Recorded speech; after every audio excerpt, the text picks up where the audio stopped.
Gospod Zdenko Domančič, vas smem povabiti za to mizo, prosim.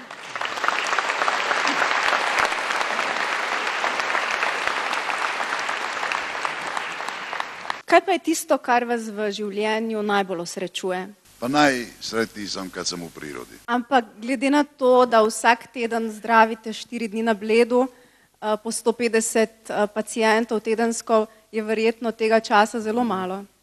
Ali si ga vzamete? Ja, uzmem ja vremena. Vidite, već 35 godina ja imam oko 100 dana ljetnog odmora. Dakle, kad radim naporno, a kad se odmaram, onda zaboravim čime se bavim. Dakle, u svakom slučaju je potreban jedan reset.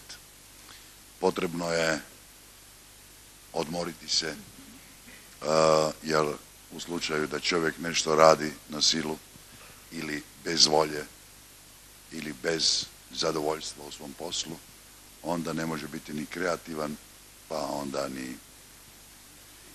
nije više to ono što bi trebalo biti. Znači, to bi trebalo u svim drugim strukama biti ista.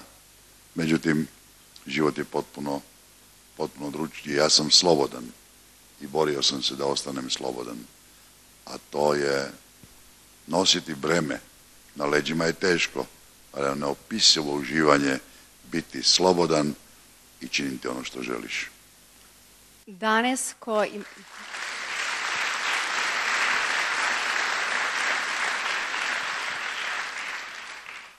ko imate po vsem svetu veliko učencev, veliko vaših terapevtov, je verjetno veliko lažje, kot je bilo pred 30 leti, ko ste začeli, na nek način so vas celo preganjali. Kako gledate zdaj na te vaše začetke? Pa gledajte, svakom pioniru je bio isti put. Dakle, trebalo je izdržati sve pritiske onih koji su uzeli sebi za pravo da kažu šta je istina, šta je laž. Naravno da je uvijek pod navodnike bio onaj u pravu koji je bio jači. Ne jači u znanju, ne jači u talentu, nego jači u sirovoj sili. Međutim, dobar dio života sam uložio u ovo čime se bavim i sa zadovoljstvom mogu kazati da su ta vremena prošla. Niti imaju argumente, niti imaju snage, niti mogu i da žele ne mogu, o tome se radi. Znači, toliko truda, radio sam to uistinu sa uživanjem.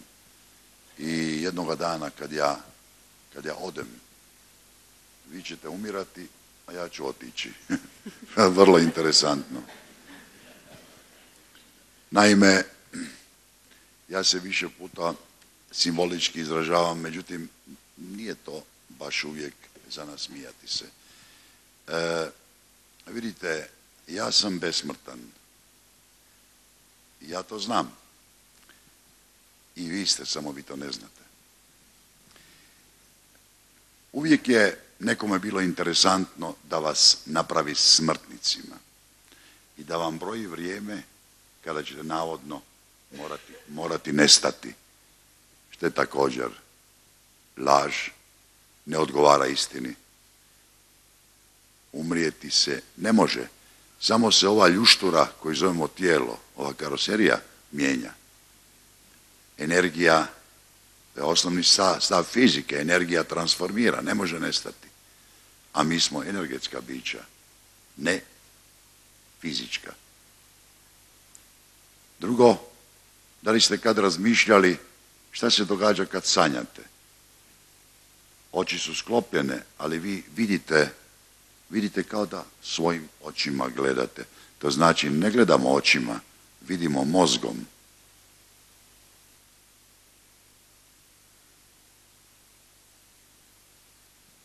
Imate još kakvo pitanje? Veliko.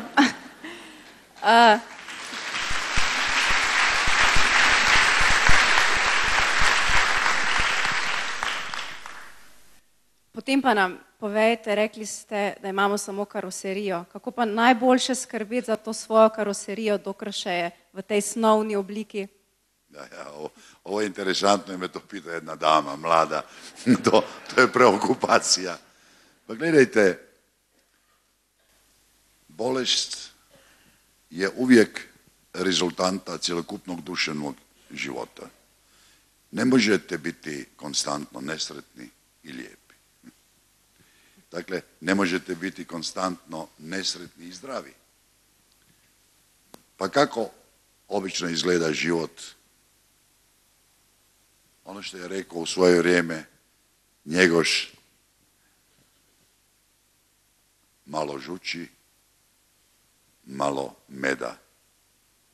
Tako ćete najlakše ostati lijepi i zdravi.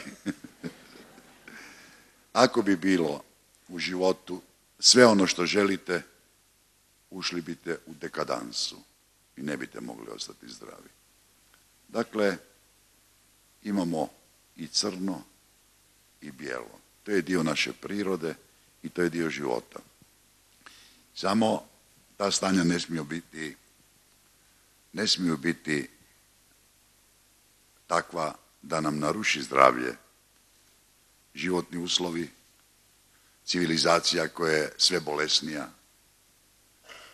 koja se tehnološki razvila, a duhovno i duševno degradirala. Dakle, vratila se nazad. Danas, ako želite zbilja citirati kakvog filozofa, morate se vratiti na Diogena, na Aristotela i na onog momka slovenskog, ne. Ima filozofa, ali nema ih dovoljno, ne. Lahko dalje? Da, ja sam spreman. No. In ker očitno večina ljudi, ali pa bom rekla 99% ljudi po vaše, še vedno imamo prevelike želje, prevelike apetite, zbolimo. Gledajte, ja se više puta našalim, pa kažem, znate koja bi molitva za vas bila? Oslobodi. Bože, oslobodi me mene same. Kad biste se vi mogli sebe osloboditi. To sam že slišala. Ne samo vi, ja sam čovjek. Samo što ja vodim računa o tome, kontroliram sebe. Bolest je rezultanta razlike između aspekta i realiteta, između onoga što vi želite i realnih mogućnosti. Želje su vam uvijek ispred tih realnih mogućnosti i u toj razlici razbijete svoje zdravlje. Kontrolirajte vaše želje, živit ćete mirnije, zdravije i imat ćete vremena da upoznate ono oko sebe, ono najbitnije, priroda, način na koji ona funkcionira i živit ćete mirnijim životom.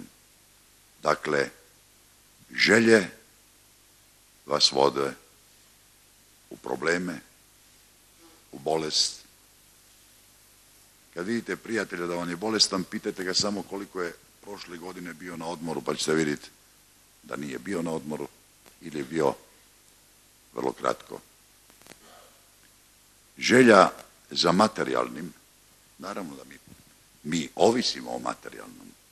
Dakle, međutim, ne može vam ništa biti bitnije od vlastitog zdravlja.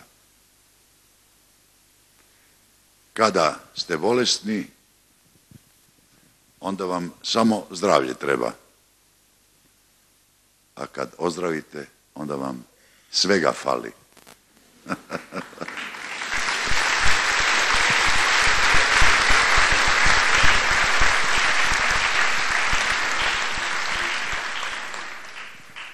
In vi z vašo metodo nam pomagate, kadar zbolimo.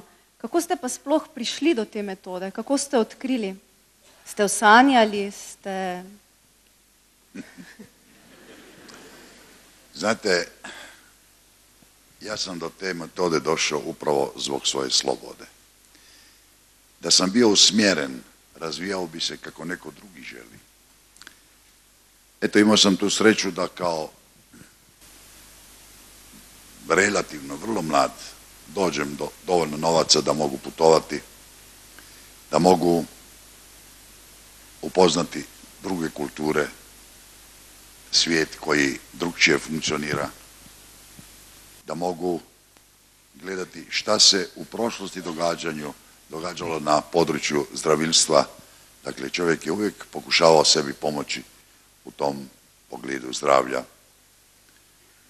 I to je trajalo godinama, obišao sam čitav svijet.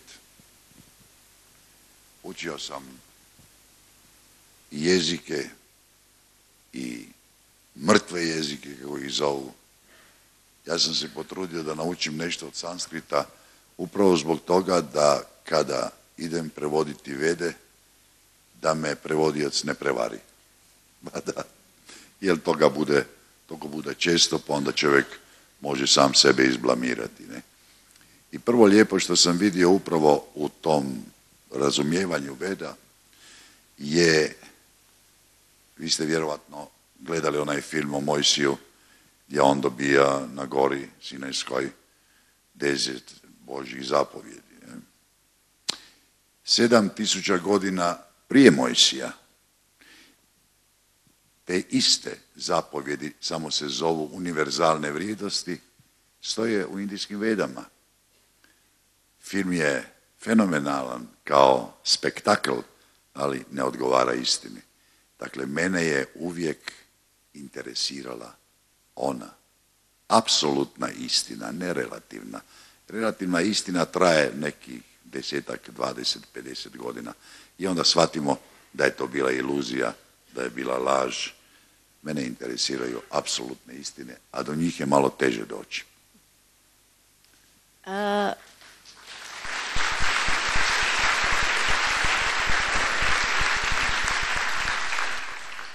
Danes smo že slišali, vaša metoda je originalna, enostavna, ampak patentirali pa je niste, ne? Jesam, gospođo. Aha, ste. Da, naime, ko je bio u Ljubljani, kad je predstavljena knjiga gospodina profesora doktora Starca, tada sam ja kazao da bi rado metodu poklonio slovenskoj državi. Niko nije reagirao. To je isto kao da nekome želiš pokloniti rudnik zlata. A znate zašto? Oni koji su trebali reagirati, oni su se samo o sebi brinuli, znate. Njih nije briga za neku širu cjelinu, gledaju samo sebe. Pošto je došlo vrijeme da se ova metoda, dakle, znate ono malo R, ne, to je već gotovo. Dakle, royalty je pokrio veliki dio zapadne civilizacije, s tim zašto sam to morao napraviti. Moji diplomirani terapeuti moći će, dakle, u dogledno vrijeme raditi na svim područjima gdje je saživio royalty, a to znači Europa sa Švicarskom i Rusijom, Izrael, Amerika, Kanada, Australija, Novi Zeland, Japan. Bilo je i Kineza, znanstvenika kod mene, ali strašno se bojim da s njima idem nešto napraviti, jer ako me dođu posjetiti, recimo ovdje, imat ćemo cirkus. Oni naime dolaze u velikom broju. Ne? Nam lahko poveste kaj več o vaši metodi? Zdravite enako prehlad in najhujše oblike raka. Gledajte, nitko ne može ozdraviti bolesnog čovjeka. Nitko, ni medicina, ni moja metoda. Dakle, šta mi radimo na različite načine? Šta se pokušava napraviti? Postoji univerzalni liječnik, doktor u našem tijelu, pa su ga nazvali obrambeni mehanizam, obrambeni sistem. Kada je on na nekom dijelu tijela ili organu u disfunkciji, mi smo bolesni. Kada se taj defekt popravi energetski, onda tijelo zdravi. Ono što je i Stipe kazao, mi smo mehaničari obrambenog sistema. Tada tijelo samo sebe zdravi. Ne znam da li ste me razumjeli. Znači, tako smo koncipirani. Kad je defekt na tom energetskom sistemu, dolazi do bolesti. Kad se taj defekt popravi, čovjek zdravi. Više puta mi to radimo u par sekundi. Torej, vi samo spodbudite zdravnika v nas. Tako je. Upravo to. Upravo to. Dakle, koncipirani smo da se nešto energetsko brine o našem zdravlju. Kad je to u defektu, onda smo bolesni.